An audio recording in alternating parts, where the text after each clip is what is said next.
Our guest this morning is Alex Salazar. He is a former LAPD officer. He's no longer with the department because he took it upon himself to go above and beyond the call of duty. We will talk about that in a little bit, but we want to begin by your reaction when you saw that video of the U.S. Marshal stomping on that telephone.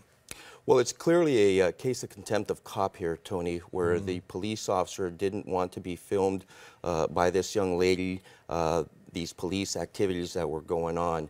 The police officers were milling about. It didn't seem like there was any potential threat at that time. And so, you know, she's right there standing, just documenting it. And, of course, we saw what happened there. Why didn't he want her to videotape what was going on, or to record what was going on?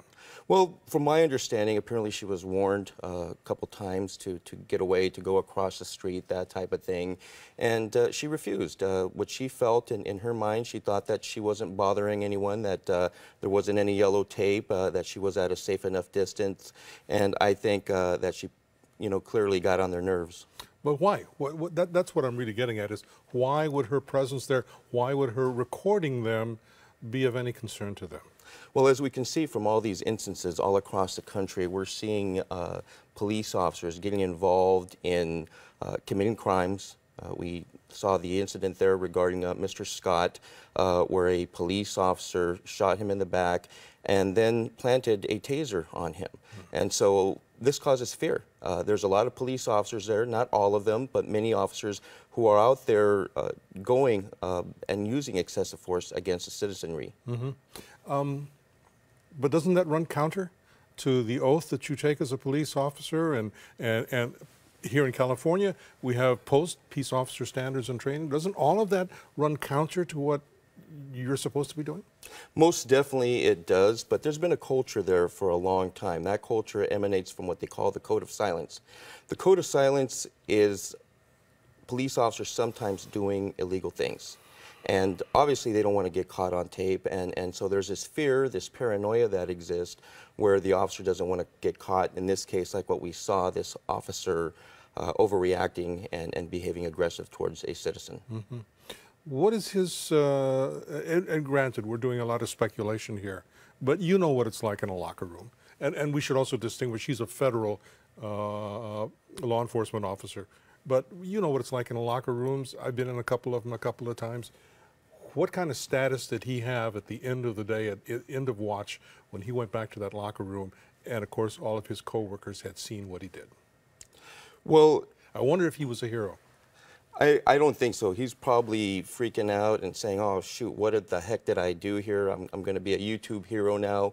All my actions are going to be scrutinized for those 2 seconds or 3 seconds or wherever where he lost control. Can you sympathize with him? I can sympathize with him. I'm not going to, sit here as, someone pointing the finger at him, because I saw things, I witnessed, and I also participated. In what way? Well, in ways where sometimes things out there go sideways, where you get involved in certain situations. There's a lot of adrenaline. The police officer is stressed out. However, this is no excuse for this type of behavior to occur. We're supposed to be better. They pay us better, and if we cannot do that job, to do that job in a professional manner, then we shouldn't be police officers. But as Daryl Gates, a man who is still revered in the LAPD by people who came on the department after his death, but he always used to say, in fact he said it a couple times on this program, as long as we have to recruit from the human race, we are going to have problems occasionally. That is very true. We are humans. However, there's a culture there that has been in place for the longest. These good people, these good women, men and women who come to do the job of a law enforcement is very difficult. And so it's, what he used to say, as you know, we're all a family. We're all blue. And so we need to be there for one another. However, a lot of these officers, they lose their identity. They are no longer able to think for themselves individually, and that's why we're having these incidents where officers are covering up for their partners, and where you have situations with Internal Affairs or the Professional Standards Bureau where investigations are not adequately done. We saw this recently last year with the Los Angeles County Sheriffs, where no one in the chain of command was willing to actually investigate itself, and this eventually resulted in the arrest of 20 deputies. Yeah. And one could argue that it also resulted in the retirement of Lee Baca. Oh, yes, of course. Of course. It's very convenient for him at that time, of course. And it may have even quashed some of the interest in Paul Tanaka's running for sheriff. What are the consequences of violating the code of silence? Well, as a good friend of mine by the name of Joe Crystal, currently dealing with the situation in Baltimore, he's a police officer who worked over there. He went to his supervisor. His supervisor told him, "You're not going to say anything. You're going to keep quiet. You're going to be labeled a rat." And eventually they did put a rat on his car for testifying against two of his partners who had beaten a black man from Baltimore.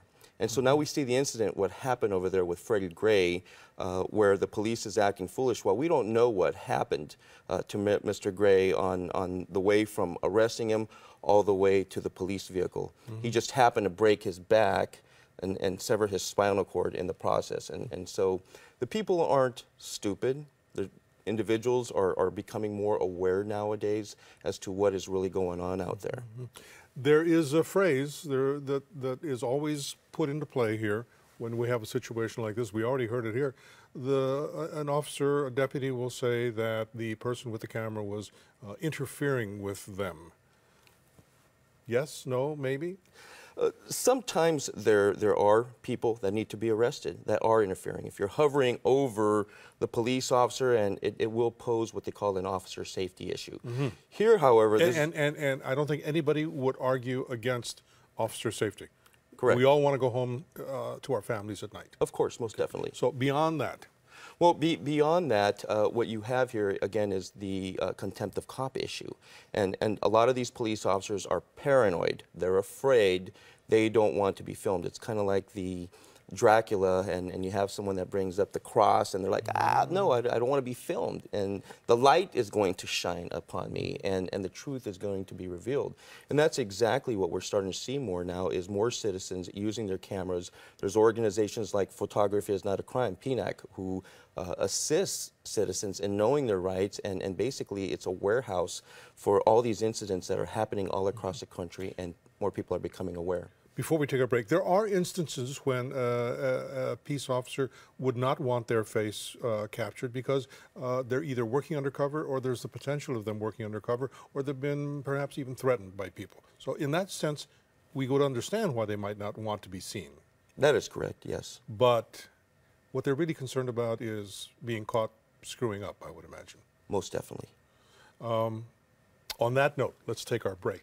We'll be right back. Stay with us.